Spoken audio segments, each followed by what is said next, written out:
Hello all, Assalamu alaikum warahmatullahi wabarakatuh. Welcome to my channel Home Cooking with Zainul. This video is sponsored by BuyMode e-shopping app. BuyMode e-shopping application is one of the shopping app. BuyMode பற்றி நான் நிறைய videos upload பண்ணிக்கிட்டே தான் இருக்கேன். தயவு செஞ்சு ஒரு time நீங்களும் விசிட் பண்ணி பாருங்கள். அப்போ தான் உங்களுக்கு இதோட ஆஃபர்ஸ் என்ன, பெனிஃபிட்ஸ் என்ன கொடுக்குறாங்கன்றத தெரிஞ்சிக்க முடியும். நான் லிங்க்கை டிஸ்கிரிப்ஷனில் கொடுத்துருக்குறேன். கண்டிப்பாக போயிட்டு லிங்க்கை கிளிக் பண்ணி இன்ஸ்டால் பண்ணி செக் பண்ணி பாருங்கள். நம்ம வீடியோக்குள்ளே போகிறதுக்கு முன்னாடி என்னுடைய சேனலை சப்ஸ்கிரைப் பண்ணி பெல் ஐக்கானை கிளிக் பண்ணி வச்சுக்கோங்க. இன்றைக்கி நான் காலிஃப்ளவர் 65 எப்படி செய்யலான்றதை தான் இந்த வீடியோவில் பார்க்க போகிறோம். அதுக்கு நான் 2 காலிஃப்ளவர் பூ எடுத்து வச்சுருக்கேன்.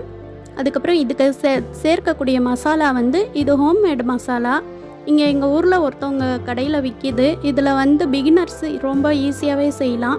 வெறும் இஞ்சி பூண்டு இந்த மசாலா காலிஃப்ளவர் மட்டும் போட்டு செய்யலாம். சிக்கன் மசாலாவும் கூட இது. நான் ஆனால் இதில் கொஞ்சம் கார்ன்ஃப்ளவர் மாவு சேர்த்துக்கிறேன். எனக்கு இப்படி செஞ்சால் தான் பிடிக்கும். அதே மாதிரி மிளகாய்த்தூளும் நான் சேர்த்துக்கிறேன் எக்ஸ்ட்ரா. எனக்கு ரொம்பவே ஸ்பைஸியாக இருந்தால் பிடிக்கும். அப்புறம் 2 முட்டை உடச்சி ஊற்றிக்கலாம். இப்போ நான் காலிஃப்ளவரை நல்லா சுடு தண்ணியில் க்ளீன் பண்ணி போட்டு ஒரு 10 நிமிஷம் அப்படியே விட்டுட்டேன். அதுக்கப்புறம் இஞ்சி பூண்டு முட்டை எடுத்து வச்சுருக்கேன். இப்போ இந்த மசாலாலாம் நான் தேவையான அளவு எடுத்து வச்சு ஒரு காலியான பாத்திரத்தில் இந்த மசாலாவை ஃபஸ்ட்டு போட்டுடுங்க. போட்டுட்டு மிக்ஸ் பண்ணிக்கோங்க.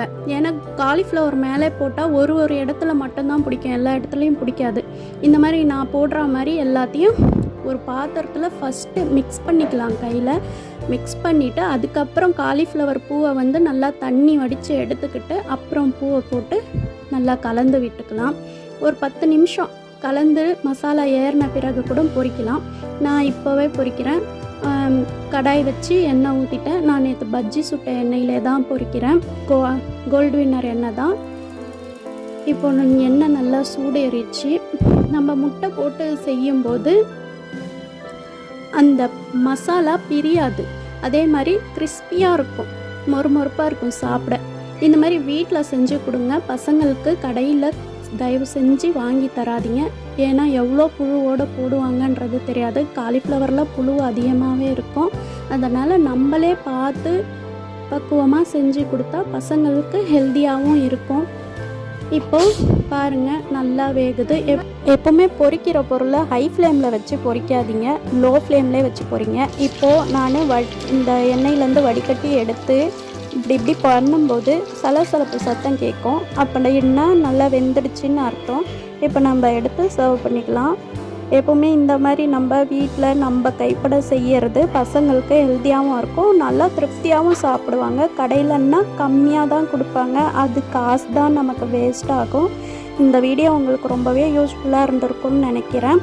கண்டிப்பாக என்னுடைய ஹோம் குக்கிங் வித் ஜெய்னுல் சேனலை லைக் பண்ணுங்கள், ஷேர் பண்ணுங்கள், கமெண்ட் பண்ணுங்கள், சப்ஸ்கிரைப் பண்ணுங்கள். கண்டிப்பாக அதே மாதிரி நம்ம பைமோட்டையும் போயிட்டு விசிட் பண்ணிட்டு வாங்க. தேங்க்ஸ் ஃபார் வாட்சிங். அஸ்ஸலாமு அலைக்கும் வரஹ்மத்துல்லாஹி வபரகாத்துஹு.